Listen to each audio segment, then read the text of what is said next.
Okay, baby. We live, baby. We live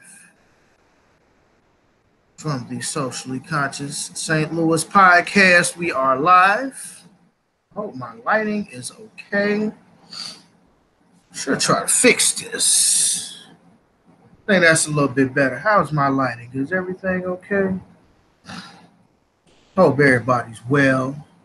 Just for the wait on my homie Rebecca to come into the room. So while we do that, let's put on some local tunes.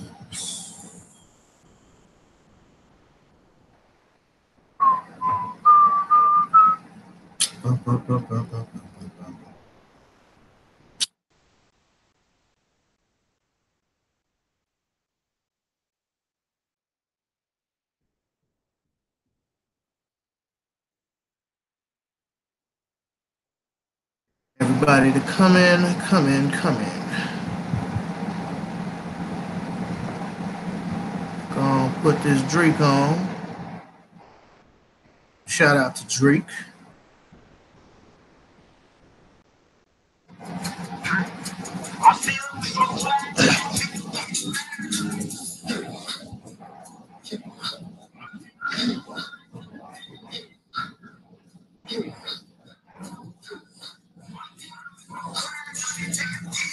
Yeah, buddy.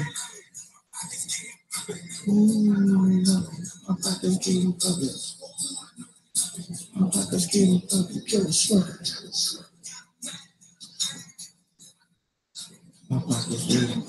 Ooh, I know they love me. My pockets getting public. Ooh, I know they love me. My pockets getting public.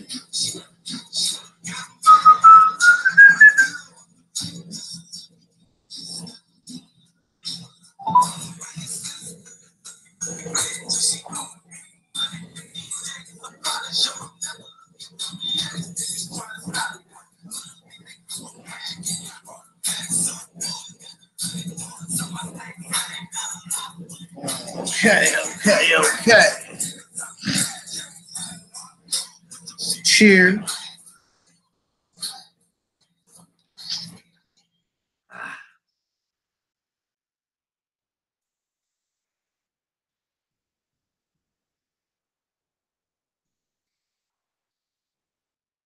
Waiting on Becky.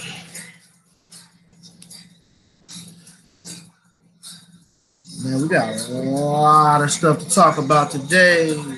Turn that down.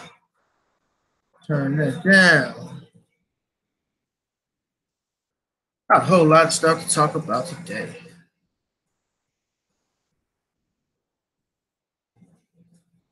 Mm.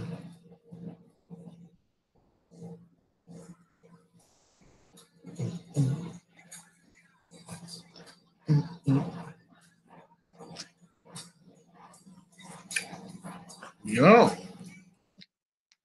Yeah, where my co-host at? There she go. Shut up. You better not say nothing. Man, look. You better not say nothing about my story. You're lying. I wasn't supposed to say nothing bad about you, homie. Damn.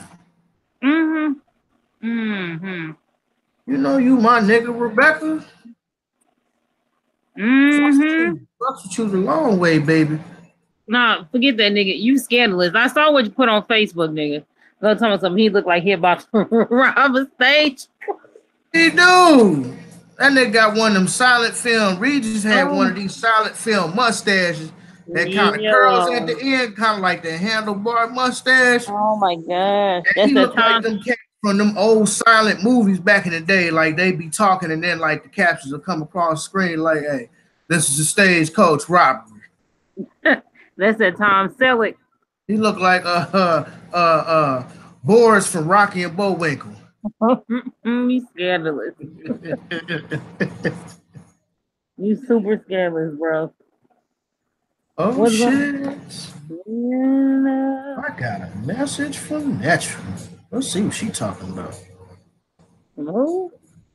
Natural. Oh. Anyways. Yeah, nigga. We in here, super duper official for episode number 3 and 3. That's 3B. Yeah, let me turn this music down. Got some music going on in the background. Okay, cool. All right, we're gonna shoot out this link here. We're gonna shoot out this here links.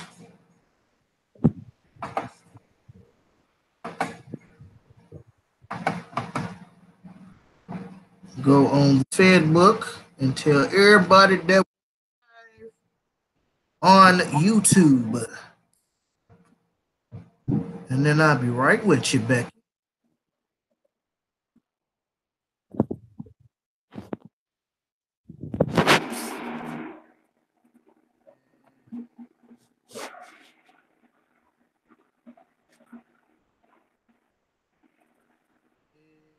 Hey, episode 33, nigga, let's get it.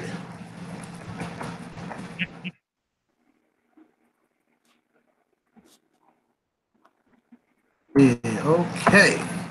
Bam.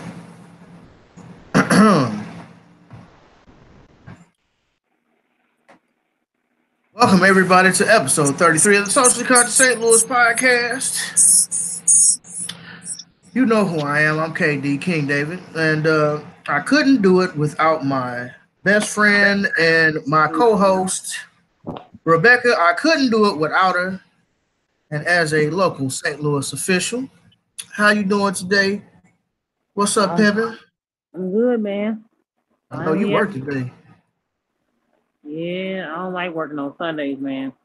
Man, I don't either, but I have been fortunate to have Sundays off for over a year. So me working like 1 to 8 ain't bad. I can take that. I can deal with that. That's cool. I hate it because, like, you know, I leave from church and then immediately I had to come home, change clothes, get ready to leave for work. So then I just got home, about 8, 9, a little after 9. Man, look, it's cool though. You know, I ain't tripping. But, you know, that's why I ain't got on no fancy gear today. Because the nigga got off work. I'm literally in a tank top and some shorts. So yeah, we on straight chill mode today. What'd you say? I came home, took a shower, washed my scalp.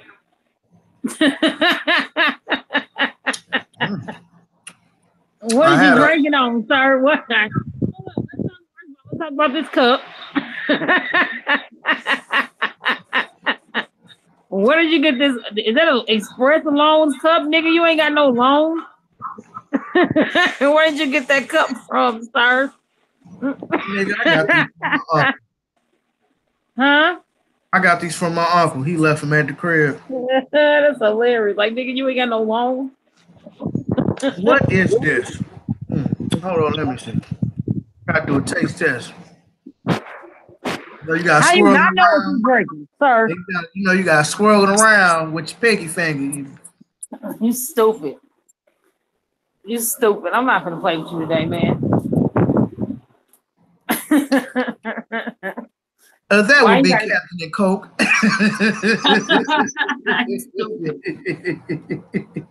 Stupid, man. Shout out to what was that? What that nigga say? Shout out to and what did that nigga Petey Pablo say? He's like, shout out to Signal Gen, cause I drink it and they pay me for it.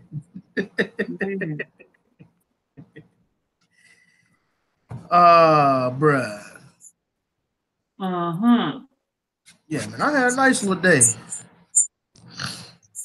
Store was hella cool. It was busy. You know, Southside, it'd be like Mexicans, Bosnians, Africans. It'd be a whole lot of Africans be coming in that month. Like them Africans, boy, they be having about 12 children in the store. I'd be like, Oh yeah, all of them. I'd be like, damn, I see them go to that minivan. They go to like a little town and country. I'd be like, man, how is all y'all fitting in that minivan? Nigga, I don't know, but they make it work. Like, man, it's you, your wife, your other wife, and your 12 kids. For real, Ain't nothing literally. wrong with it. Look, ain't nothing wrong with it. You know, the brother got the 2 wives and all that. Hey, brother, hey, I'm cool with it. I have no problem with it. I'm just saying, bro, how you fit them 12 kids into that one little van? It's you, it's 3 adults and 12 kids. Maybe, okay, 12 is an exaggeration. About 7 or 8. It'd definitely be about 7 or 8 of them. Nigga, they did like we did back in the day. Niggas lapped up. Yeah, I guess so. With no complaints. Look that, we're not taking the second dog. We're taking this motherfucker. Man, We're taking this one. We're taking one. Wives be like, baby, I think we should take the other van. No, we are taking one van. We're not wasting that gas. Man. We're going to the same place. We will take one van. Stupid. Oh my God. So I guess Niggas, that's your fire alarm. your boy Robert Kelly been going through some things. Uh-huh. Did you listen? I listened to it twice. I just got finished listening to it not too long ago today. Uh-huh. And I wasn't as like the first time I was really like listening to it. This time I just kind of like read the lyrics on the screen, sort of. But I was like, man, I feel sorry for R. Kelly, man. I really do. Really? In some areas. In Okay. some areas, I do feel sorry for R. Kelly. I do believe that him being molested, or I'm sorry, raped, him being raped as a child, on up into his teenage years, when typically child molesters become uninterested, when you start looking like an adult, typically child molesters, lose interest. This had to be one of his family members. You said it was. Right. I mean, it kind of goes without saying it had to be one of his family members. And the brother has dyslexia, or maybe had dyslexia. I'm not sure if he worked on that at all. Because, when he put it on the song, he said, I had dyslexia. So maybe it's something that he's working towards. I don't know. I kind of doubt it.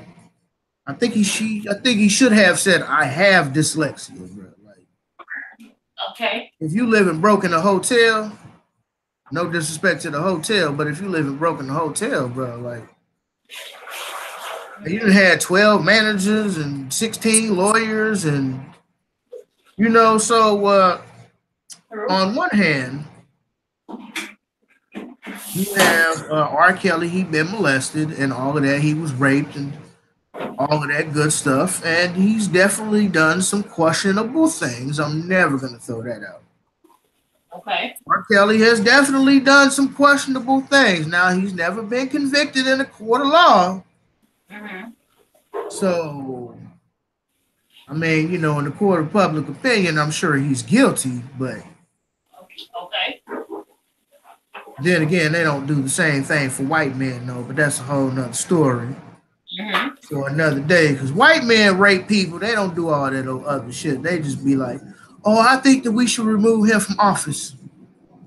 Oh, okay, so he gonna get a nice severance check and he going to another little piece of the company. Come on now, stop it. But R. Kelly, you want to destroy R. Kelly, and I feel that people are just trying to destroy R. Kelly. I heard what he said about Steve Harvey, John Legend, and a couple of more people. Come on, Robert, man. You know them safe Negroes, bro. Like, stop. Come on, bro. Like, what's some safe Negroes? Steve Harvey, he a safe Negro. John Legend, that's a safe Negro. He got him a pretty white woman. That is a safe Negro. So of course they're gonna talk about you to a certain extent, bro. That's what it is. Mm-hmm. And he said something pretty striking about Hugh Hefner. He's like, "Hey, I love Hugh Hefner. I always looked up to Hugh Hefner." So he basically they gonna vilify me while lifting up Hugh Hefner, and that's kind of true. Hugh Hefner was like 8, 9 years old, fucking like 17-year-old, 18-year-old bitches. Now, don't nobody say shit about that though. True. He's a white man. So I'm not excusing R. Kelly's.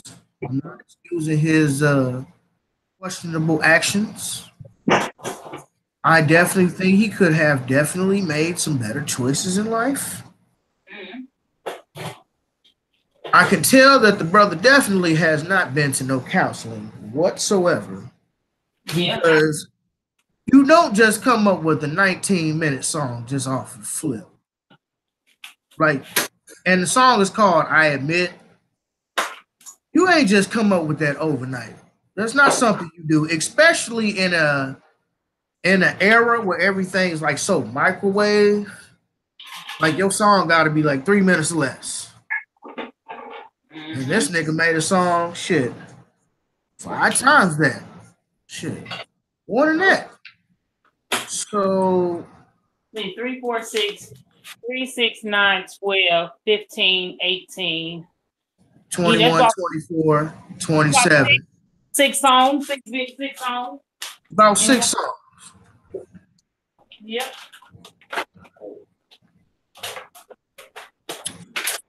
I'm glad he kind of got that off his chest. I think he needed that. He definitely has not had the right representation around him. Mm-hmm. And he's not the first one to fall victim of that game. So don't feel bad. Everybody gets got at some time. Kevin Hart's man tried to get at him. And that was supposed to be like his homeboy. Hell, Bobby Womack told you shit back in the 70s that nobody wants you when you down and out.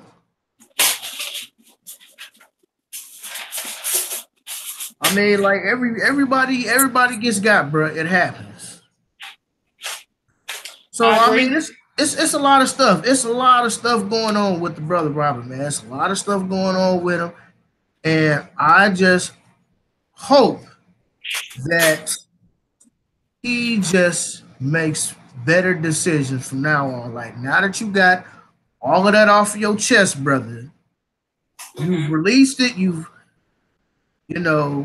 Some people go to the gym and box. Some people lift weights. I guess some people run to relieve stress and clear their mind. True. Brother, I hope that I hope that Robert can kind of start with a clean slate almost, because it's still not too late for the brother to put together some new music and, do things differently. It's not too late for him. He's still, how old is R. Kelly? Like in his 40s? Almost 50. Almost 50? Yep. So let me see here. R. Kelly. How old is R. Kelly? Google, do you know? He said, Google, do you know? He's stupid.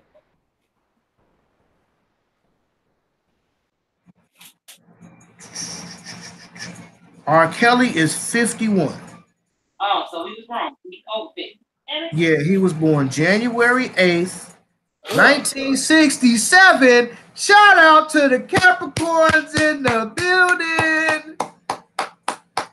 Shout out to Capricorn Nation. Let me tell you something. I don't know what it is about Capricorns that are born between January the 6th on up, but they are completely different. And the ones that are at the end of December, I don't know what it's something that's different between all the other Capricorns that are born between the 1st and the 4th of January versus the ones that are born at the end of December and after the 4th of January. I don't know what that's. No, it ain't. I don't know what's wrong with them niggas. They got problems, son. Well, I think like the ones who's like in December, you kind of got that Capricorn Sag thing going on. And then you got like in the middle, you have like full blown Capricorn, and then towards the end of January, you got the Capricorn Aquarius. Shout out to all the Aquariuses. I will say, because my manager, his birthday is January the 20th. His birthday is the same day as my dad's, January 27th. My homeboy William's birthday is the same day as my dad's.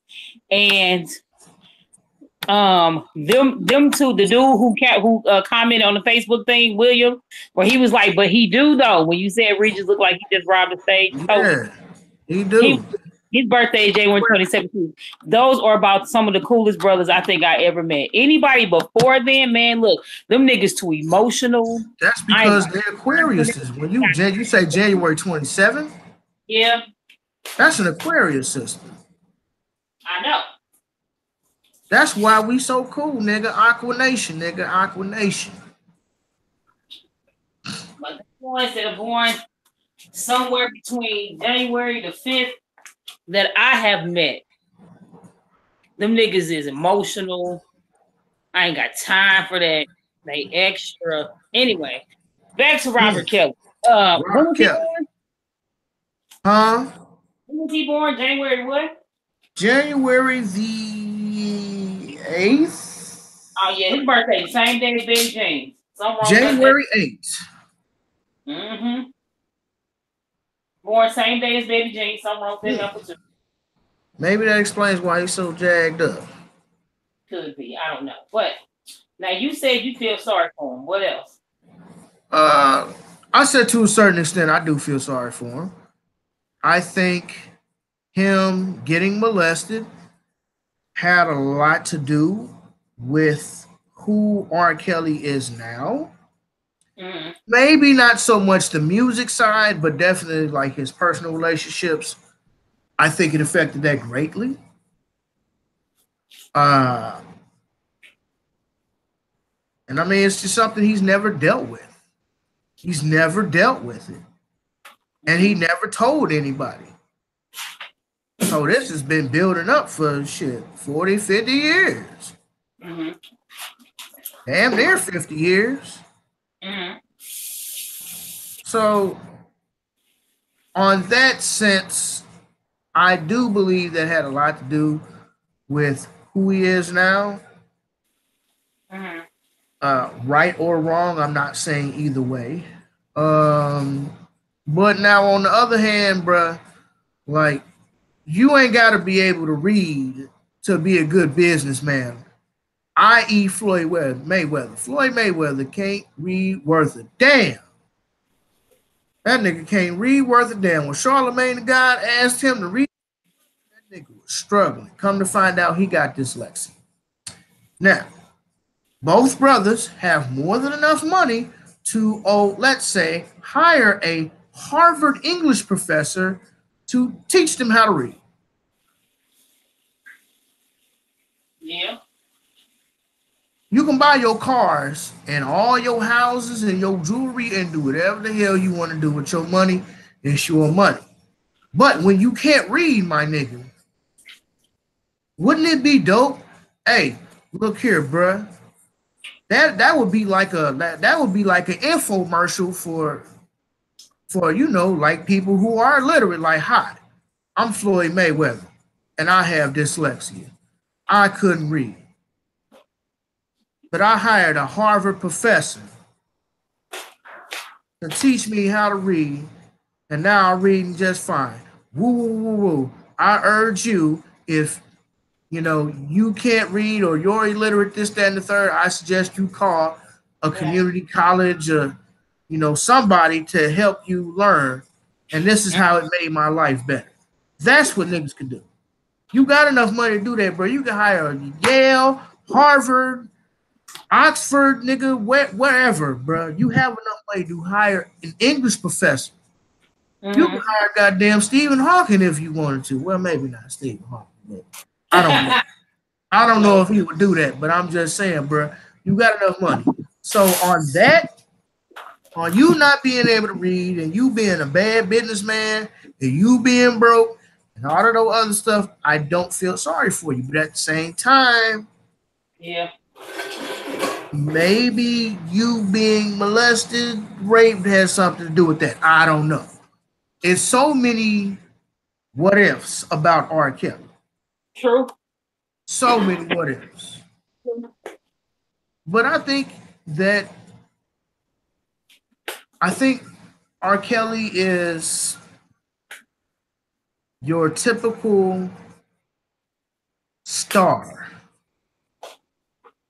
He's your typical star. Usually your stars, your like Richard Pryors of the world, uh who else? The Jennifer Lewis's of the world, your stars.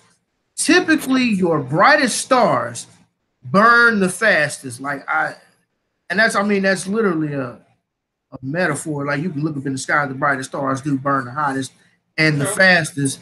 But what I mean to say is the people who are so great, so extraordinary, on the outside, I'm an artist, I am extraordinary. R. Kelly makes some damn good music. Regardless of how you feel about his personal life, the nigga makes some damn good music. True. But I think that since the brother is so bright on the outside, on the inside, like dude's hurting so bad. So he tries to fill the voids in his soul with fallacious women, with alcohol, with marijuana, or whatever. So I think when he's on stage, I think he feels like I can be R. Kelly. Everything's cool. Woo, woo, I could just let it all out on stage, but when the lights go off, you kind of go back into that ugly cycle. Now you got people looking at you sideways like, R. Kelly keeping all these women hostage, even though he really not, but that's kind of the perception. Right. And he definitely could be more careful about the women he sleeps with. But I mean, you are Kelly. How can you really know who's there for you and who ain't? Unless you ain't got it. That's the only way you ever gonna know. But anyways, just random thoughts. That's just random thoughts of mine. Rebecca, what do you think? Okay. Oh, you gotta clear your throat, huh, bro? Okay, man. So this is what I think about R. Kelly. When I first heard this song, I only listened to a couple minutes of it when All Def Digital did their review of it. And so I listened to it 2 more times since then. Can you hear me okay? Yeah, I can hear you fine. Okay, so I listened to it a few more times after that. And I will say there is a part of me that also feels sorry for R. Kelly. I do agree that, him being molested and all that probably played a part into why he is the way he is in regards to how he treats women, what his representation of a purpose of a woman is, and why he had women in cages, or not cages, but you know what I mean, why he had so many women around him like that, things of that nature. I do think it's a direct reflection of it. I also think that he feels a certain, he doesn't, I think that with me having dyslexia too, sometimes it is hard for me to focus. But I had the advantage because Betty Jean didn't know I had dyslexia, but they did at school. But I had teachers who knew and was willing to work with me during that time. R. Kelly was born in a different generation than I was. So that could also be an advantage of mine. I also feel like with where he was, I think he really did not expect that he would ever need to really learn how to read. Because I think that at some point in his mind, and probably what he was told by his team at that time was, oh man, you don't even need, we got you on that, homie. You ain't got to learn how to read. We got you. We'll take care of your contracts. We'll take care of this. And one of the things that he did say in his song is that he is too trusting.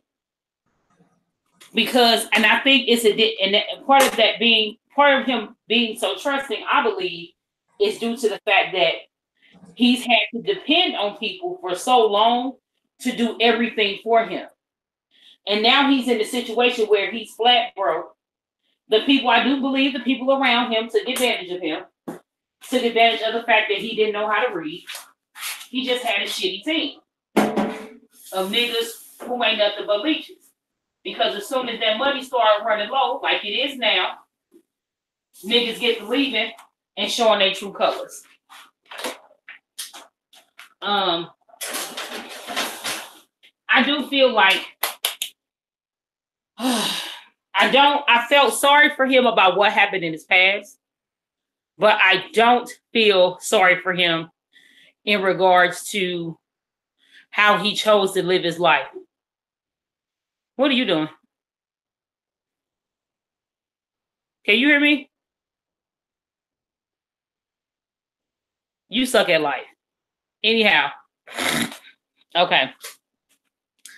I do feel like how he chose to live his life, he could have chose different, because even though Floyd Mayweather couldn't read, the brother still, when people start making fun of him for not knowing how to read, that brother decided to jump on it. So I don't know, man. My feelings are mixed. I don't feel like he admitted to nothing in that song except for what happened to him when he was younger. He admitted that a lot of the fathers be pushing their daughters up on R-Kell.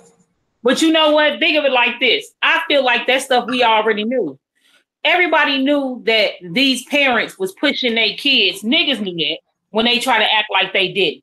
People knew that these parents was pushing their kids up to that man. Ain't no way niggas didn't know. I feel like everything he knew, like people was listening to song like, oh my God, I didn't know R. Kelly didn't know how to read. It's been rumored for years that R. Kelly didn't know how to read. I never heard the rumor, sister. For years that brother didn't know how to read. That he didn't know how to read, that the woman was pushing them kids up in front of him and all this other kind of stuff. Been rumored for years. People were shocked. Oh, I didn't know he was illiterate. I'm thinking to myself, like, where? Okay. I just felt like he was taken advantage of. I do feel like what happened to him in his past, it is a direct reflection of what's going on in his life right now. I think he tried to use his money to run from who he was and run from his past. And he trusted his team way too much and they screwed him over.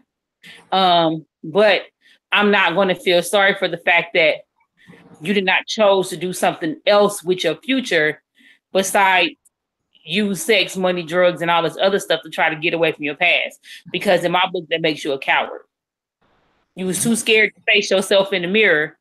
So you decided to do whatever and create this barrier around you when that money got low and them niggas can't be trusted and not everybody telling your business. That's what I think.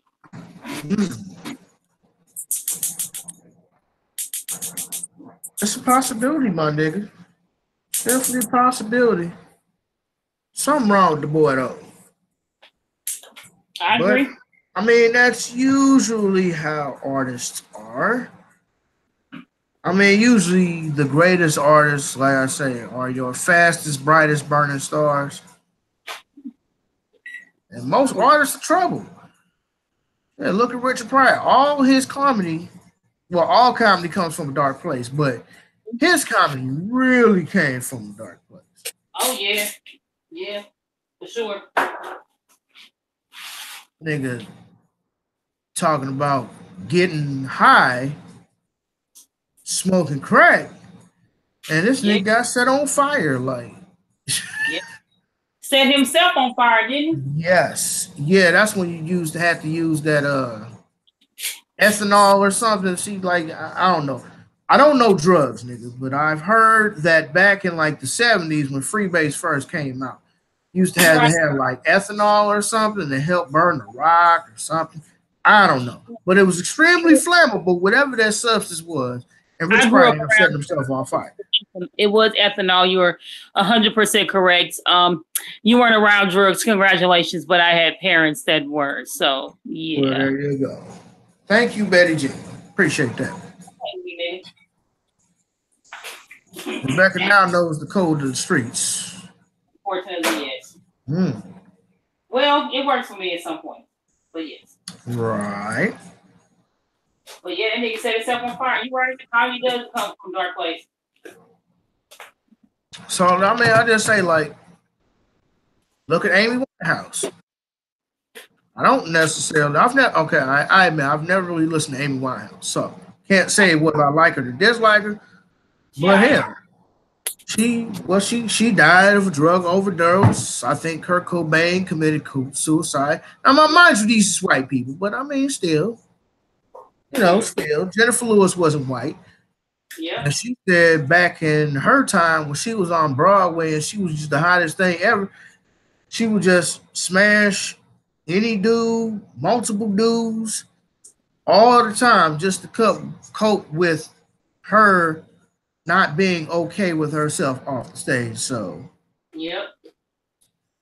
so in that aspect, I do feel sorry for Roberts. Mm-hmm. Turn this way, Robin. Make sure we can see our face. That's my Robin. Always being old folk. You ignorant. I want to piss on you.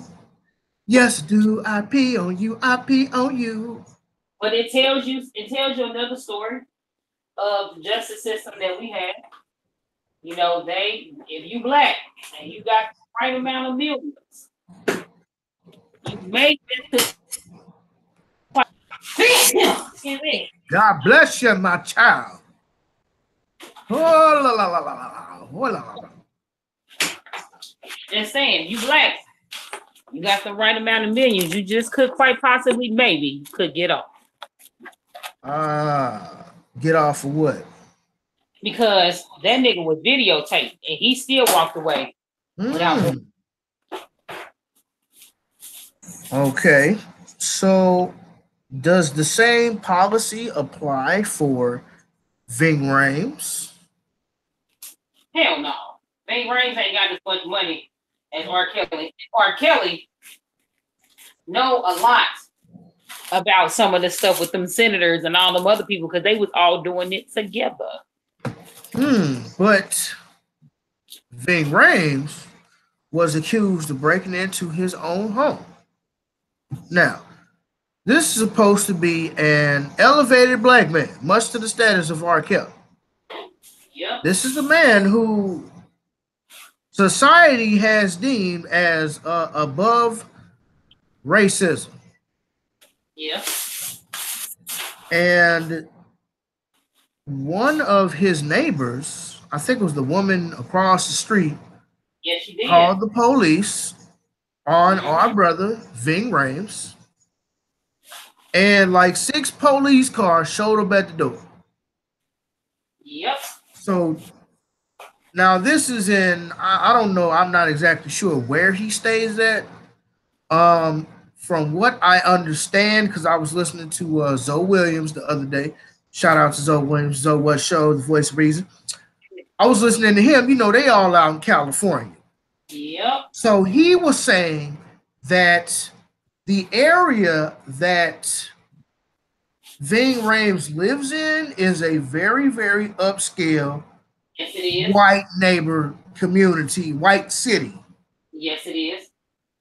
And he says that you have to have a very sizable amount of money to be over there. And if you are a nigga and you're over there, they would like to know why you're over there and what do you do. And he actually quoted a Chris Rock joke. Shout out to Chris Rock. Chris Rock had a joke, something to the effect of, he's like, yeah, you know, I live in my neighborhood. It's a pretty nice neighborhood. But he's like, I gotta be Chris Rock to live in this neighborhood. My neighbor's just a dentist. Right. Something like that. Don't quote me, but that okay. Look, I'm butchering the joke. That wasn't exactly, but you get the point. Okay. All right. So he like, I gotta be Chris Rock to live in this neighborhood. But that white man next door to me is just a dentist. I mean, okay, he probably owns his own dental practice, but he is still a dentist. Oh yeah, he's a dentist. Oh, what do you do? Well, I'm Chris Rock. Oh, he speaks so well. Oh my God. Hey, you'll never guess. I live next to Chris Rock. Yes. Oh, yes, I live next to Chris Rock. So the brother comes to the door, and Ving Rhames is recanting like his account of what happened. He said he literally came to the door in a pair of basketball shorts and a tank top. And he opens up the door, and there's a red dot pointed at his body. So he's like, okay, what's going on? And the police officer like, well, we got a call saying that a big black man was breaking into this house. So dude was like, okay, so you know, I think it was like the captain or whatever. I think the captain recognized him, and he was like, "Oh, everybody stand down, stand down. This is Ving Rhames." Now, mind you, think back to that Chris Rock joke. But what happened was the captain's son played against Ving Rhames' son in like some basketball, you know, high school basketball or whatever. So he knows him. So he's like, oh, no, everybody stand down. This is Ving Rhames. He's a good nigga. Cool. I'm sorry. I hate you, David. I can't say that. We don't know if he was racist or not. He did tell the police stand. So we're going to recant that statement. But he was just like, everybody stand down, stand down. And Ving Rhames was talking to the dude like, what's going on? Hey, we got a call. The big black man was breaking to the homes around here. Woo woo. He was like, okay, so who called? It ended up being his neighbor across the street, white lady. So they go across the street and talk to the neighbor, and in typical white woman fashion, oh, I didn't know. I didn't know. So what she said? Yeah, basically. Oh, I didn't know. I didn't know that was him. I just, you know, typical white splaining, as they call it, white splaining, some bullshit. She said she didn't do it. Oh, that's she lied and said she. I didn't do it. Same difference, white splaining. I didn't do it. I didn't know. Same shit. Oh, I didn't do it. I didn't know. Oh, I didn't know. Okay. Yeah, you did. So lucky for brother Ving, he is a celebrity, and the police captain, the supervisor, lieutenant, whoever, recognized the brother, because that could have gone ugly. That could have gotten very ugly. Yeah, now, this dude is answering the door in a tank top and some basketball shorts like he at home. Does this man look like he breaking into a house? And then here's the killer. The brother said, he's like, now, what if that was my son? Yep. And he answered the door with a remote control in his hand. He was like, my son would have ended up shot. Yep. But allegedly, him and LeBron James hella elevated above racism. Nigga, you don't have to worry about racism. You're rich. Racism doesn't affect you, nigga. Why you got to say it like that? Because they say that shit kind of like, that's what they be thinking under their mind. They kind of saying under the breath, like, oh no, racism doesn't affect you. You're rich, woo woo woo. And then they'll like, as soon as you walk away, like, yeah, racism doesn't affect me, nigga.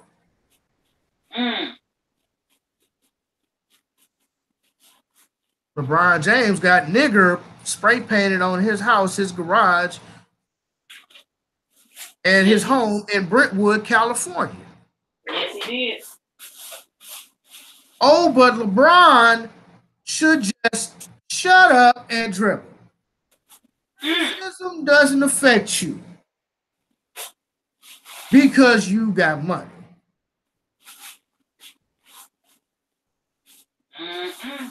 Oh, but bitch, he just opened up that I Promise school, and I bet you salty as hell. Donald Trump is motherfucking salty. He been tweeting about that nigga all motherfucking 2 days or whatever it is. I'm not on Twitter, but I've seen the screenshots of people. Man, that nigga Donald Trump been straight at LeBron James. Woo, woo, woo, woo, woo, woo, woo. Come on, dog. Come on. Well, at first when he was tweeting, he was saying how LeBron James ain't better than Michael Jordan and all this other stuff. Yeah, hey, ass cry. Tweeting like, oh, he been tweeting Michael Jordan and LeBron James, adding them in the same tweet, talking about, oh, LeBron James is a great guy. Congratulations on winning Athletic of the Year. Congratulations. I'm sure he's going to do good. He's a great guy. And don't forget, at LeBron James, you are a great guy. Nigga, that's supposed to be on his damn tombstone when he died. What you remember Trump for having orange hair, and he's a great guy. Hey, you talking about the same guy who couldn't go to the war because he had heel spurs. Okay. Oh, I wasn't supposed to say that, Rebecca. Say that. Allegedly. Allegedly. You know, I can't go to the war. It's impossible. You see, I have heel spurs. I told you before. I told you when I got here. I got heel spurs. I don't know why. I don't know why you don't listen. No. You listen to me. You listen to me. I can't go to the war. I have heel spurs. I told you. I hate you, bro. The trumpet. Oh no, wait. Not that type of trumpet. Puppet Trump. So, Rebecca, what do you think about the Ving Rhames situation? I think when I first read it, I was like, this is more the reason why people say that just because you have money don't mean that automatically alleviates the amount of racism that you're still I feel like in our community, we feel like if you got money, you shouldn't be upset because we ain't never had none. If that makes sense. If we got money, you got money, we shouldn't be complaining. You know what I mean? I agree with Ving Rhames. Shut up and dribble. And Ving Rhames seems to be a very private brother. Yeah. And I honestly think that he wouldn't have said anything had he not been asked, which is not bad because that's his business. He ain't got to talk about it if he don't want to. But I'm glad that he didn't necessarily shy away from it like it didn't happen to him. I think he would talk about it, but on the right platform. I think if the right platform approached him, I think he would take that interview, but it wouldn't just be like, oh, hey, this is The View. Can you come on and talk about no? Click. USA Coons Today or something like that.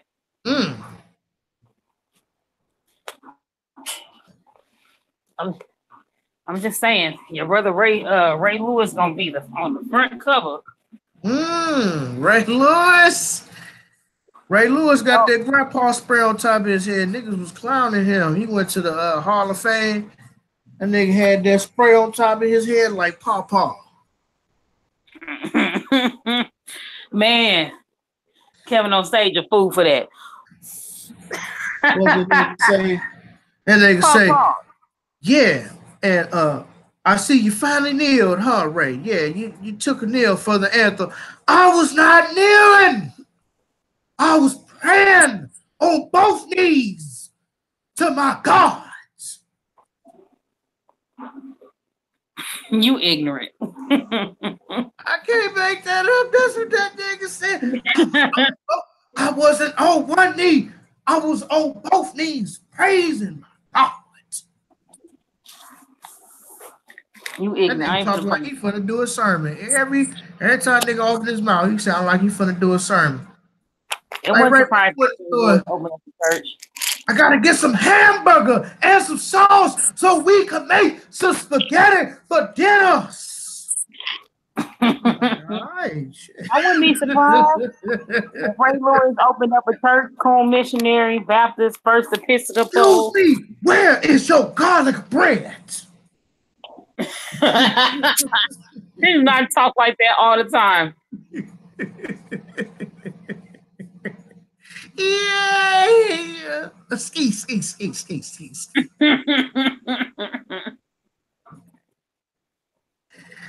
Oh my God. Nigga, you stupid. Like, your cup is finished. It is not.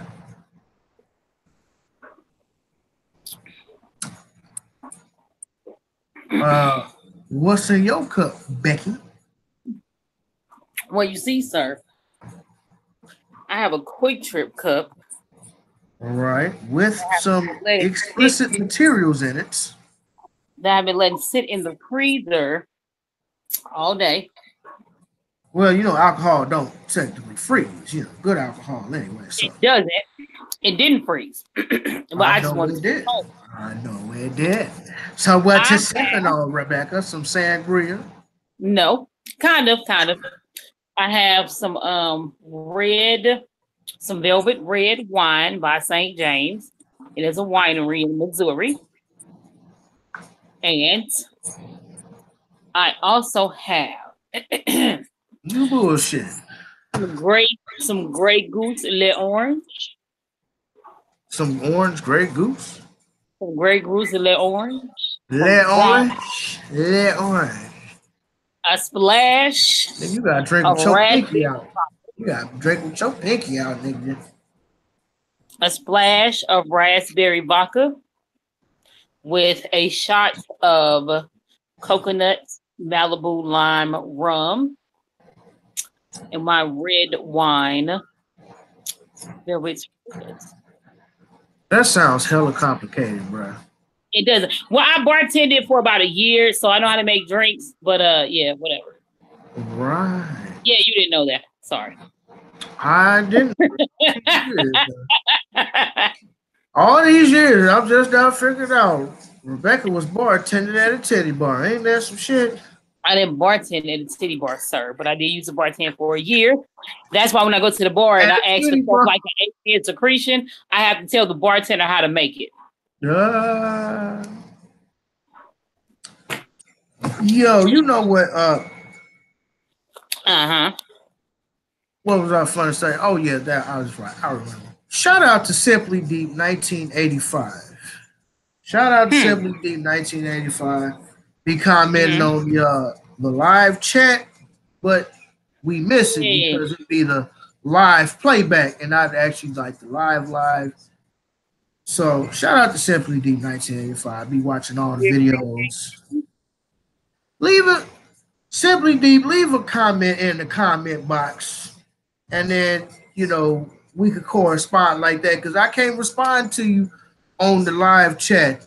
The thing, it won't let me do it. I don't know why. So maybe we'll do that in the future, like if we doing chats and stuff, and then because I'm getting a laptop within the next month that I have a camera on it, so I can stop using my phone, and then maybe we can correspond that way through the live chat nets.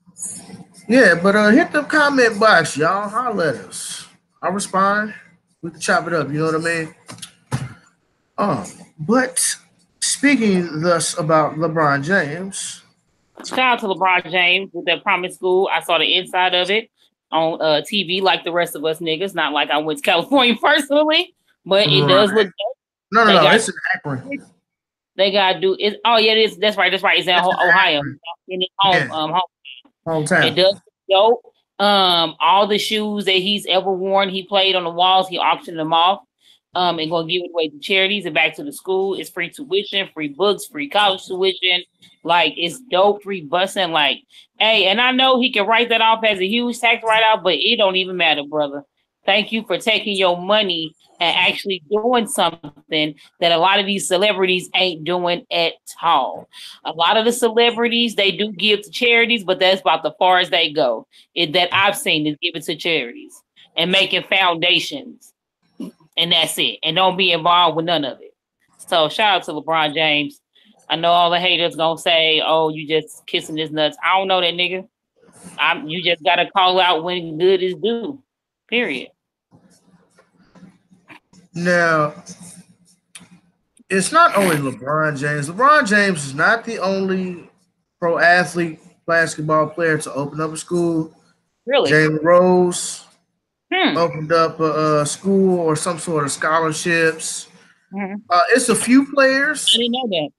Yeah, it's a few NBA players that's got schools or has got heavily invested in a charter school. But LeBron thus far is the only superstar to do that. That's why it gets so much attention. But just because you see somebody in the spotlight in front of the camera doing something good don't mean that other people behind the camera is not doing anything good. That's fair. Everybody I made a comment and I said from what I've seen, I don't know. Right. I mean, I'm just saying, like, people be like, "Oh, well, LeBron James doing this. What everybody else doing?" Nigga, what is you doing? No, I'm just playing. And Jalen Rose pointed out, he was like, "Hey, kudos to LeBron for opening up a school for 3 and 4-year-olds.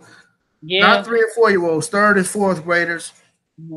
And his whole thing, Jalen's like, I got my school, we do this, there's a couple other players. So it's people doing good things. You just don't hear about them because they're not at the superstar caliber level as LeBron. And that's okay. Fair. LeBron, to a certain extent, has an obligation to use his platform to push that. He could have released, he could have opened up school quietly, but you're LeBron. Right. So in order for other people to see what is possible as a superstar, then LeBron had to show the world, especially the black community, this is what I'm about right here, the I Promise School. Not only are the kids getting the education, the parents can get their GEDs as well. What? Yep. That's right. So that means that your parent may not become the next Floyd Mayweather or R-Kelly. And I'm talking about just on the far as the reading side of the game, not the business. But if you do business and you can't read the contracts that people are putting in front of you, you're going to get screwed. It's only a matter of time. Somebody gonna get you. If you can't read that contract, I don't trust nobody to read the contract for me. I mean, of course, like if you're in the entertainment business, you want to have an entertainment lawyer. Your entertainment lawyer is going to read through the entire contract and tell you what's what. But you should at the very least skim through that contract. Yep. To kind of get a good idea of what's in there. I would suggest reading the whole thing, but at least skim through it. See what's out there. And then learn how to get don't sit there and have all that money and just depend on somebody else to do it for you because they got a degree in it. Like, nigga, if you count my money, I'm counting my money too. Whatever these percentages and stuff that's got to get paid, nigga, I'm counting too. Like, this is how black folks, I feel, not even black folks, I just feel like this is how celebrities lose touch and how they get broke because not only are they mismanaging their money and they overspending, but you don't know what the money is supposed to be doing for you. You don't know. And that was my message last Sunday. That was my lesson. That was my message. That was my very message last Sunday. And I used LeBron as an example. As a real... Okay, let me say this. If I put together a lesson for me to speak in front of my church family, it always has to have a practical application. I'm not out here teaching bullshit Bible stories. I don't do that. Whenever I teach, it has to have some practical life applications and or historical anchors. Gotta have it. So it was basically like it's easier for a rich man it's easier for a camel to go through the eye of the needle than this rich man to go to heaven. And basically the rich man was a good dude, but he had never been poor. And the fear of being poor scared him out of doing what he should have done because he was physically rich, but he was spiritually poor. Money means nothing unless you have people to share it with. You can be the richest person in the world. You're going to have the right people around you. You're going to be the miserable, most Ferrari, Lamborghini having ass motherfucker out there.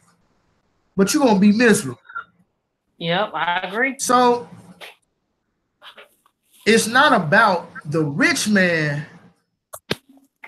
being so afraid of being poor. I mean, of the poor. He's just afraid of being poor.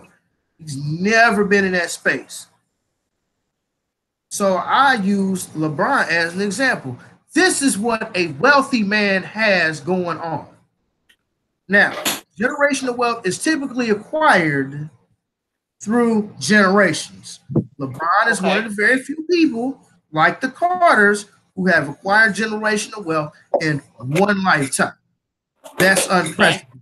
That rarely happens. What is this brother doing with his money?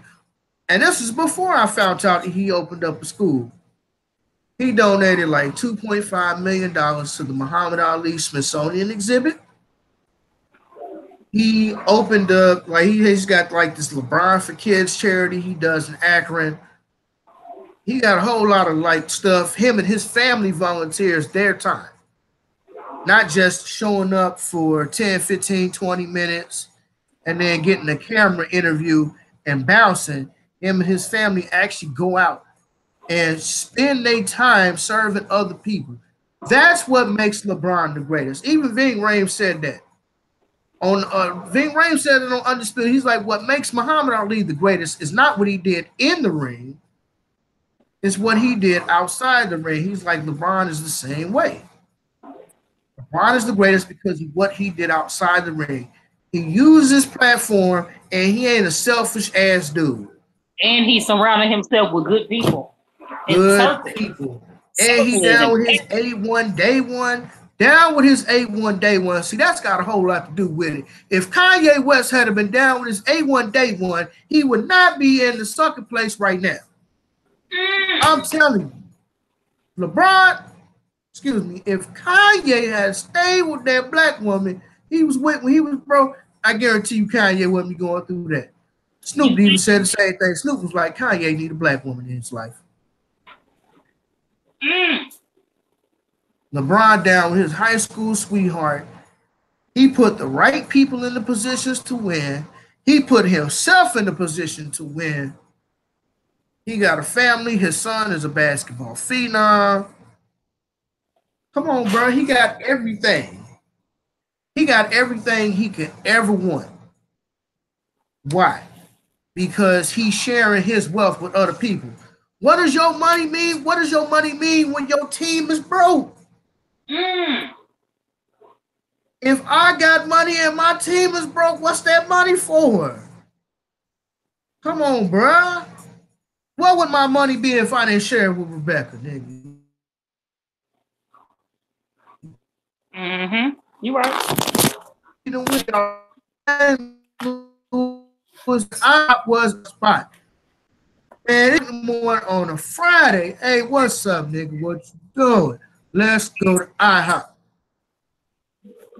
We might have money. We might not have money. Somebody got some money. And I'll be like, hey, I ain't got no money because I ain't going to lie. I'm the type of nigga. I just want to let you know what the situation is up front, okay? I don't want us to get to the restaurant. They be like, hey, you got this tab, right? Well, I ain't got no money. Well, motherfucker, how come you ain't tell us that before we left the house? But anyways, I digress. So I just want you to know the situation before we go all the way out there. So Rebecca be like, oh, don't worry about it. I got it. And then I call up Becky. Hey, what's up, Becky? You want to go to IHOP? IHOP is the spot, nigga. Rebecca, you want to go to IHOP? I ain't got no money. Nigga, I'm an asshole. Rebecca can vouch for this. I'll be like, yeah, just like this. Yeah, what up, Becky? Yeah, he trying to go to IHOP. I ain't got no money. Nigga, did I ask you about some money? Did I ask you if you got some money? Nigga, if I ask you if you got some money, nigga, is you going? Now, nigga, I asked you about no money. He protested many years. I called him an asshole. He protested for many years. I am so glad that he can come out and say, you know what? Just might be an asshole.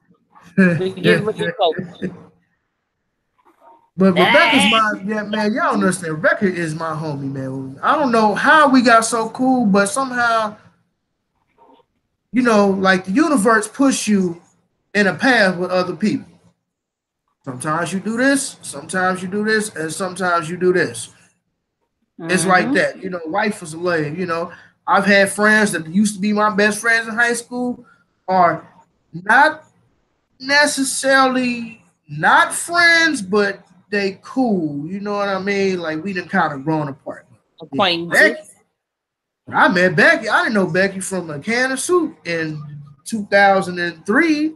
But 2004, I just so happened to go to Job Corps. Somehow I met Becky. I don't know how. I don't remember. It doesn't matter. But that's been my nigga ever since. I need money. When we first met up, you know what he said to me? He said, I need money. And we've been cool ever since. Yeah, man. Hey man, what did nigga say? You were dropping Cheetos, 118th century hand woven tapestry. And then nigga still sitting over there crunching them Cheetos. How High was a good movie, man. How High was ridiculously good. You know, somebody stole that from me. That was my first celebrity crush with Method Man. My first OD man. And that nigga still fine. He's still matter of fact, Redman still look the same too. That nigga just more healthy. No comment. And Method Man had to get them together. Because Method Man's wife was going through some stuff. I think she had a cancer battle, which she did win. Yes, Method Man was trying to get Redman, like, man, you need to eat this. Woo. And Redman was like, nigga, I ain't doing that. And that nigga started working. He was like, yeah, I need to pay attention to that. Yeah, I love both of them. You know, somebody stole that movie from me, man. Are you serious? Somebody stole mine too.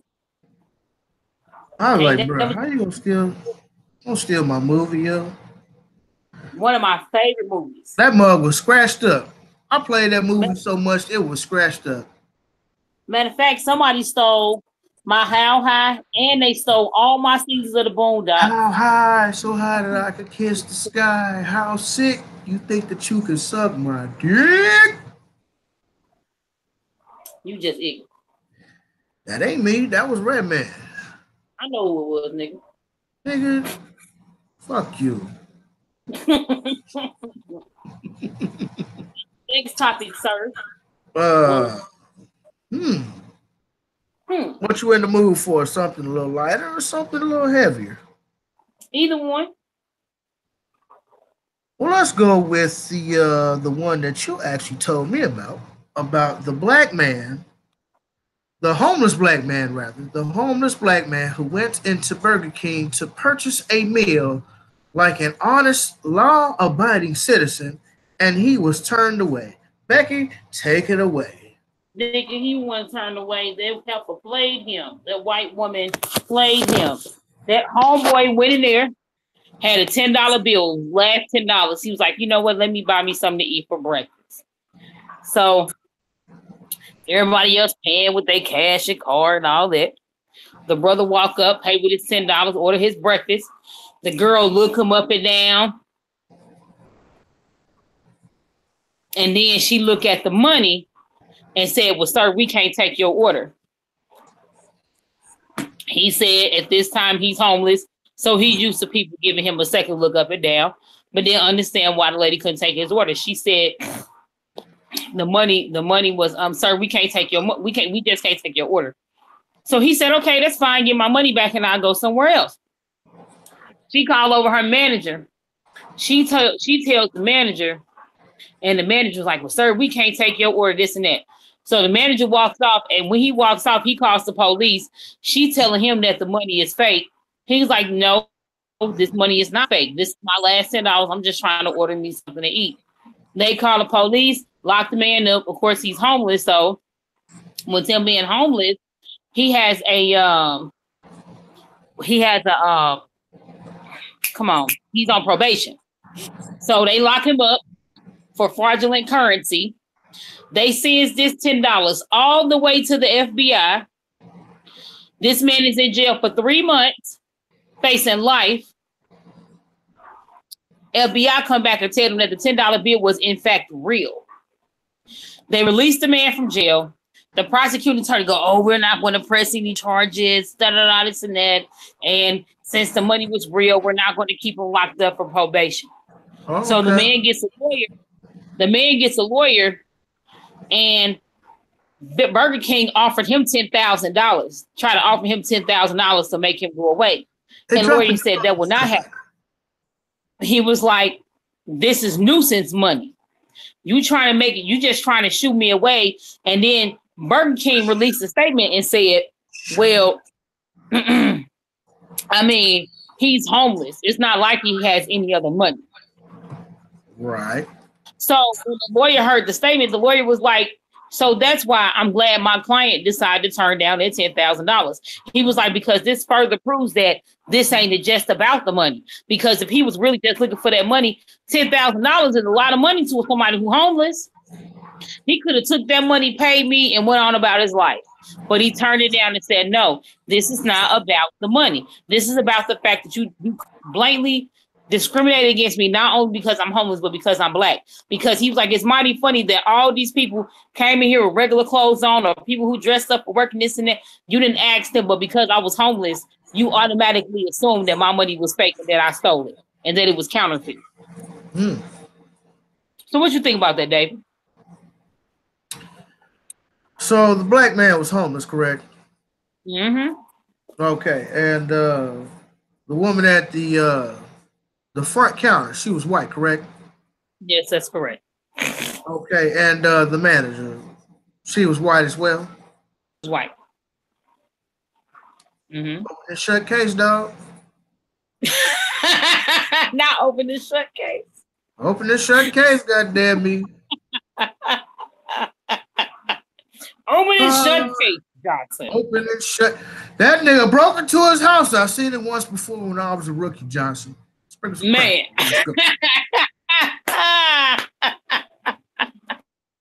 Oh, stupid. My God. So besides the obvious racial overtone, Mm-hmm.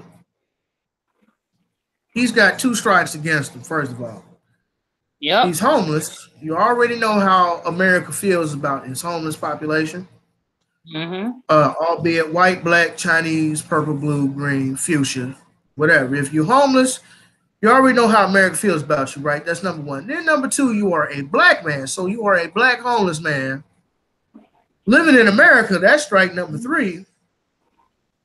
And so you walk into this McDonald's. Now it's Burger King. $10. I can Burger understand King.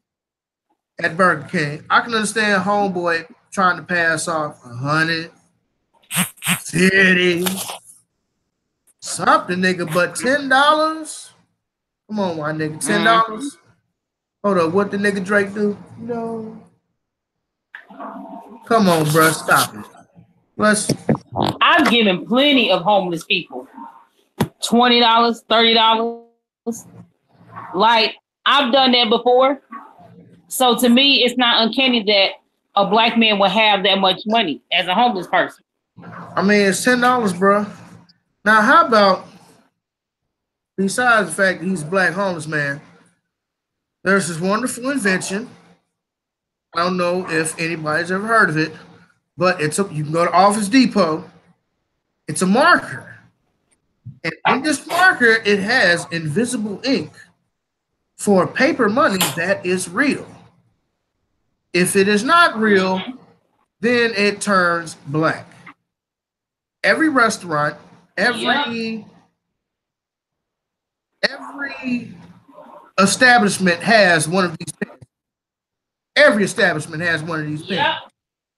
If you come in with anything larger than like a $20 bill, anywhere you go, they're gonna be like, "Shwip, okay, that's real." 2 seconds, you swipe it, it's real. Okay, cool, done. Now, the fact that they discriminated against him because he was homeless, got out of, oh, well, he's homeless, he doesn't have anywhere to go. Nigga, he needs to shut that goddamn Burger King down. Sue them for everything they were. And brother, I hope you use that money to stay on your feet. Because he got a case. It's much like you, Rebecca. It's just like you and your case. You got a case. It's a clear, open, and shut case.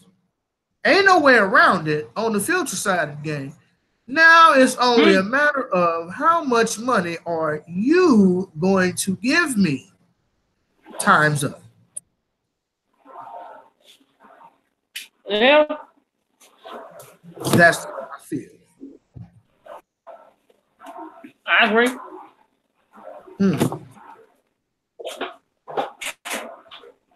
Anything else that you'd like to add?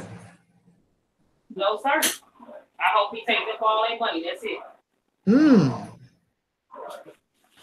Okay. Ooh.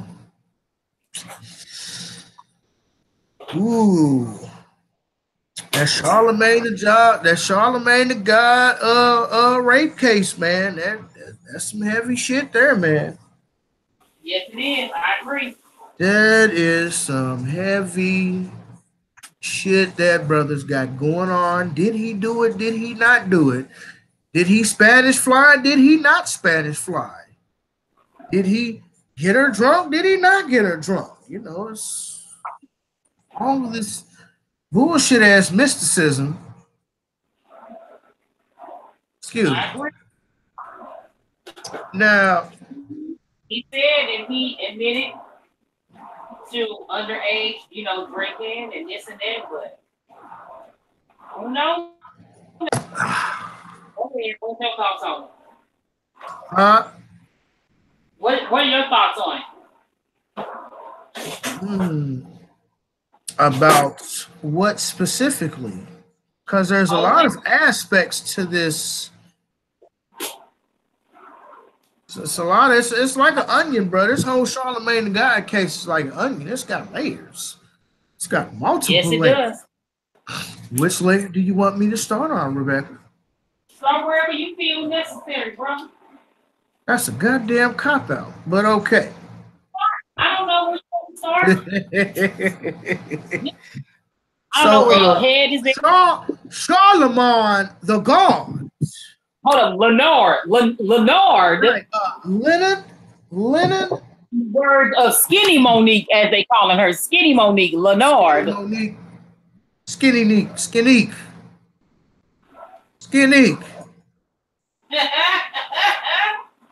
That's my sister in comedy. Y'all forgive Roseanne. That's my sister in comedy. That's my sister. Get my Netflix bill back. This time. Look at it. Okay, all right, I got it. I found a starting point. I'm sorry, it's taking me a second. For someone who has been watching Charlemagne's career over the past few years, like when the first Breakfast Club first came onto the scene, I started watching their videos. They had some pretty decent interviews. Because at that time, I think the only person really putting out good interviews was like Sway in the Morning. So the Breakfast Club came out like, okay, Angela Yee, Charlemagne guy, DJ Envy. Yep. Now I can say that Charlemagne is a very nasty motherfucker. Charlemagne like to get down and dirty. Yes, it did. And there ain't nothing wrong with that. You ain't got to turn in your freak card. Apparently his wife like his freakiness. They got a couple of kids together. So it's somebody out there to match your freakiness, R. Kelly. I'm here to I'm sorry.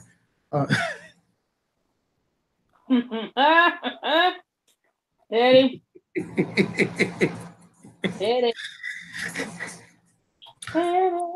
Charlemagne is very explicit. He's calmed down in recent years. I think he just doesn't really care what people think. I think he just says like the first thing on his mind, which is kind of, in my opinion, rare these days because everybody wants to think about what they're going to say and they got to think it over again and they got to think it over again. Am I going to offend anybody? Whereas Charlemagne is just like, I said what I said. That's it. That is what it is. That's what I said. Now, granted, he's calmed down over the years. I know he said to Trina like one time he gonna like smell her seat, something. I was just like, for real, bro. That's okay. So take into account that Charlemagne says a lot of illicit and explicit things that in the Me Too era, Me Too Time's Up era, the political correctness era, nobody wants to hear that. Yep. Now, if you take the same Charlemagne the God and move him back 30 years into the 80s, 1988, it wouldn't be an issue. I found myself watching the Golden Girls one night. Okay. And I found it hilarious. I had never watched Golden Girls. But it was so funny. And then instantly, like some of the jokes that they were telling, I'm like, oh my God. They will never make a show like this again because you can't say that anymore. Not at all. This world is so watered down. Nobody get offended. It used to be a time where you could clown your gay nigga. You know you gay nigga. Stop it. You used to clown your gay homeboy, and he would roll with the punch. He'd be back flaming at your ass. Like, come on now. When did people get all in their feelings? Like, people gotta laugh at gay jokes sometimes. Stop getting all up in arms. This new generation. This new generation. Somewhere that new generation. 2013. The Yachties and Uzis and 6ix9ines and Extentaciones of the world. All these somewhere niggas. like 2013, 2014, you can see a mild shift, but it really didn't start to kick in until like the end of 2015, early 2016. This world is so watered down. Everybody crying over everything. Add it up. So watered down. No sugar, no flavor at all. Just watered down. Like purified. It's Kool-Aid with no sugar. Nigga, I don't even think it's Kool-Aid with no sugar because at least you can taste the tarts in the powder. You can't even taste that. Is it Flavor Aid, my nigga? You know, Flavor Aid is kind of like Kool-Aid, but it's not. Is it Flavor Aid with no sugar? Flavor Aid with no sugar. You know, food coloring and water. Food coloring and water. This world is so damn watered down. Everybody's so sensitive. Like you can't. I mean, it's gotten so bad to the point where it's like, if somebody mentioned politics to somebody on my team, you have to listen to make sure that the representative doesn't say, sure, why not, to anything they say. Because that, you know, you get fired over. Like it's like this world is so watered down. Like, bro, like, and I hate to say this, but sometimes I feel like millennials are the best thing and the worst thing that happened to this world.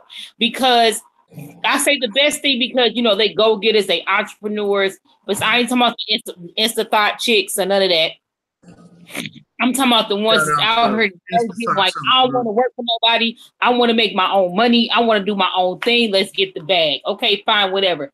But what comes along with that is the sensitivity. Like, you niggas is so sensitive. This is like the most suing-this ass generation I have ever seen in my life. If you cough wrong, niggas can say defamation of character.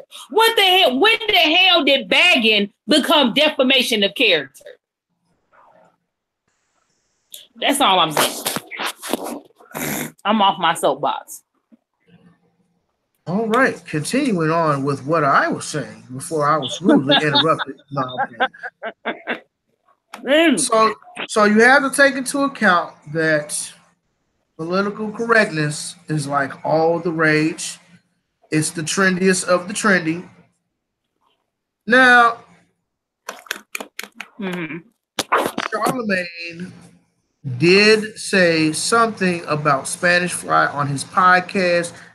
Now, I'm pretty sure his podcast is like from a couple of years ago. But he said something about giving, I think his now wife or something like Spanish Fly. And he took it too. She took it. She didn't remember that they had sex, but Charlemagne remembered.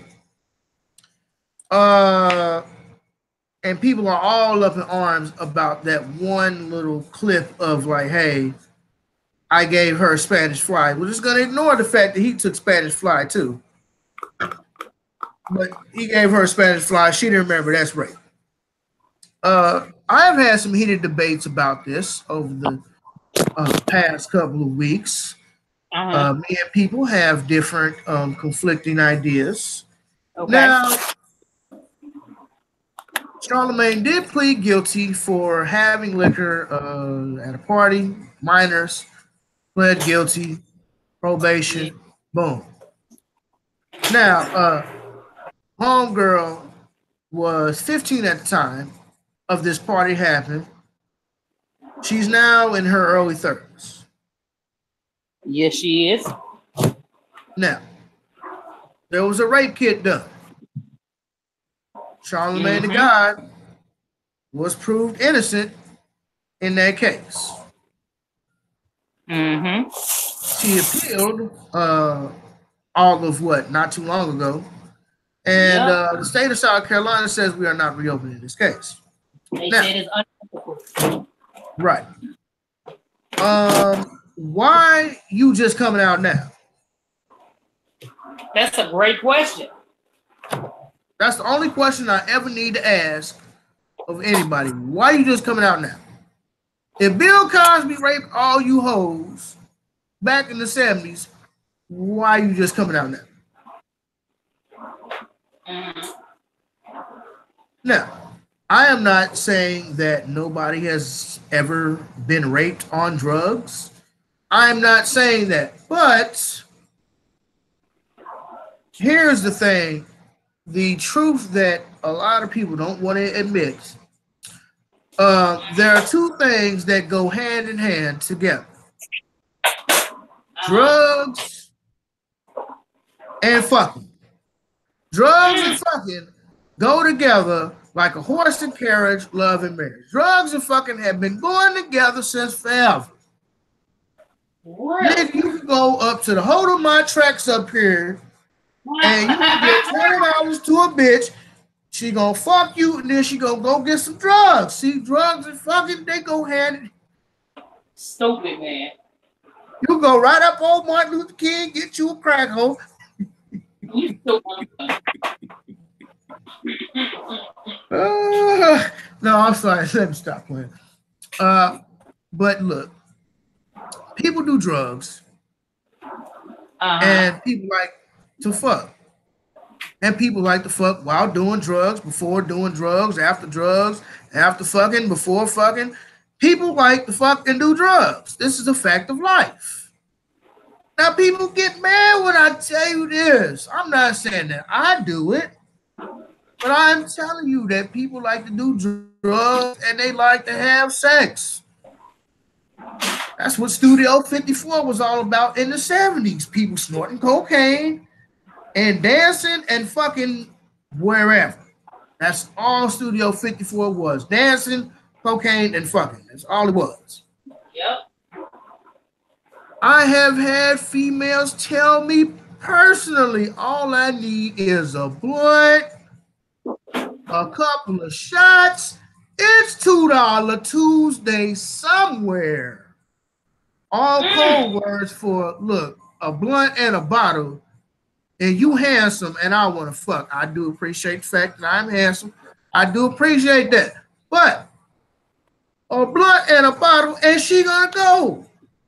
How many niggas you know be like, oh, y'all finna kick it with this bitch, nigga. I'm finna get some Ciroc, nigga. I'm finna get some peach Ciroc, nigga. Man, nigga, I'm gonna give me about 2 Kush blunts, man. I'm gonna wreck them guts, nigga. That's how dudes talk.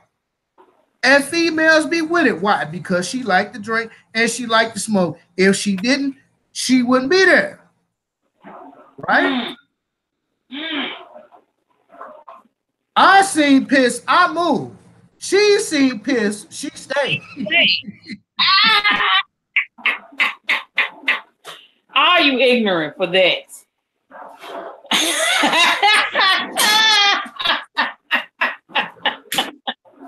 Oh my gosh, you ignorant, young. You ignorant. Look, man, I'm just saying, like, people like to do drugs. It's okay. If you can afford your habit, it's cool. Do what you do. I don't care. That's your money, not mine. And when you come robbing me, that's the only time I got a problem. But people like to do drugs. They like to drink. And depending on what you drinking, depending on the person you ask, some liquor makes them want to fight. Some liquor make them want to make love. Nigga, oh, nigga, I was going off that yak, nigga.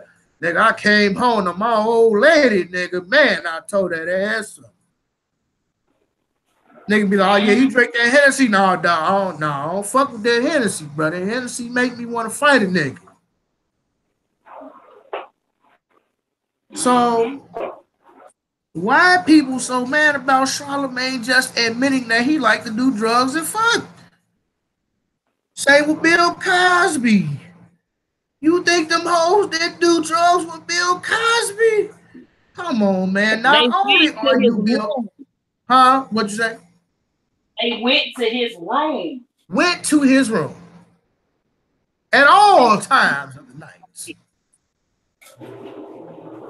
You did. So why people mad at Bill Cosby for allegedly raping these scandalous hoes from back in the day? Well, Bill gave me some drinks and he gave me some drugs. I don't remember that he raped me, but I'm pretty sure that he did. Again, dudes and females, it's a transaction. Some of them want drugs, some of them want red bottoms. But either way, there's a transaction involved. Some of them only want dinner. But if a nigga asks you what's your pleasure, hey baby, what's your pleasure? AKA, what's it gonna take for me to fuck you? You might have to come out with some shoes. You might have to come out with a blunt and a bottle. But either way, your ultimate goal is like, what can I do to fuck you? You. I'm telling you. I had females. It's $2 Tuesday somewhere. I'm like, oh, okay. Let me tell you something. I hadn't heard nothing about $2 Tuesday or none of that until I moved here. That was a cold word. No lie. This girl was like, yeah, it's $2 Tuesday. I'm like, what does that mean? You don't know what $2 Tuesday is? No. Different. That's a different context, though. See, when she was saying it, $2 Tuesday meant, hey, we can go get some alcohol and go back to your place or my place or some place. We ain't talking about just going out for $2 drinks. See, that was cold word. Right. That was cold word. You know, I just need a blunt and, you know, I'm good. You know, I'm ready. I'm not going to smash. I could have lied, but she wasn't my type. She was too skinny. I told her she was too skinny and she didn't believe me. Oh, shut up. Uh-huh. I tried to tell the family, like, look, baby, no disrespect. Yeah. But you too skinny. You seem like a nice girl, but you just too skinny. I can't fuck with you, baby. You want to laugh that shit off like, see, that's your goddamn problem now. When niggas be telling y'all the truth, you motherfuckers don't want to listen. Told again, hey, look, baby, you too skinny. Can't fuck with you. She kept trying. And at the end of the night, she was left busting tables, and I was at home in bed asleep. Rebecca? Rebecca, hello? Rebecca? Rebecca? Oh my God, what happened to my co-host, y'all? So am I wrong, y'all? Am I wrong for saying that drugs and sex go together? I don't think I am. I don't think so. I know that people just don't want to admit the truth. And the truth is, drug culture and sex culture go together. If drugs and sex didn't go together, there would be no such thing as Viagra and Cialis. Right? Right. Makes sense, don't it? Happened to my co-host. Anyways. So Colin Kaepernick's name was apparently involved in the Madden 19 game. His name was involved in like the opening theme song of Madden 19, and they ended up taking that out. They still mad. They still salty about Colin Kaepernick expressing his constitutional rights.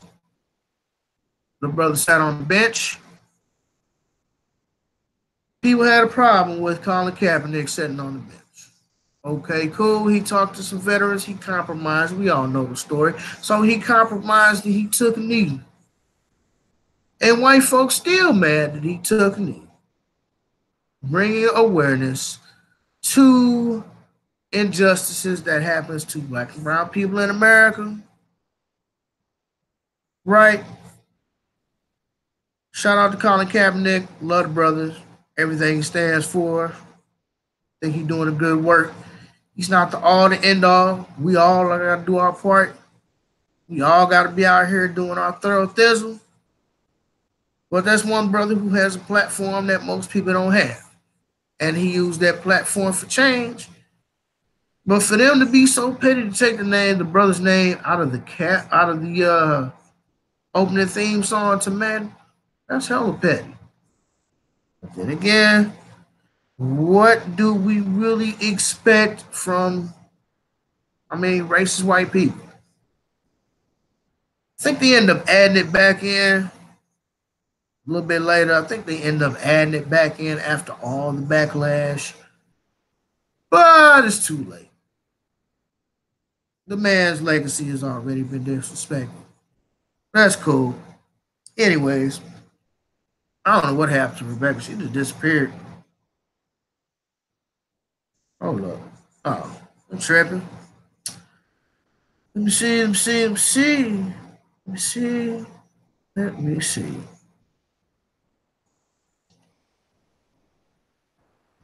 Well, you know what?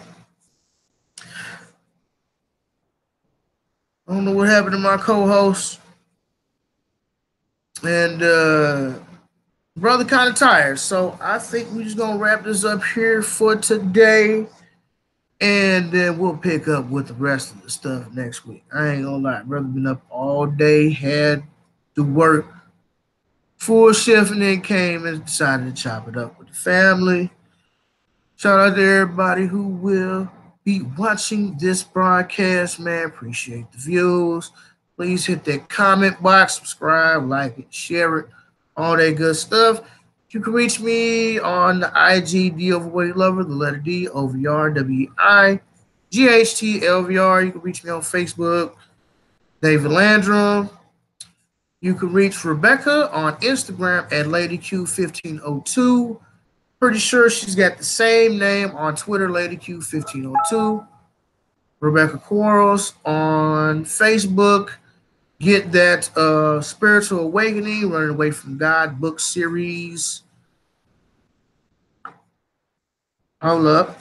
Add me. I did add you, nigga. Hold on. This nigga here sending me messages and shit after her phone fucking up. It don't matter. We out here. I'll see you next week. Peace.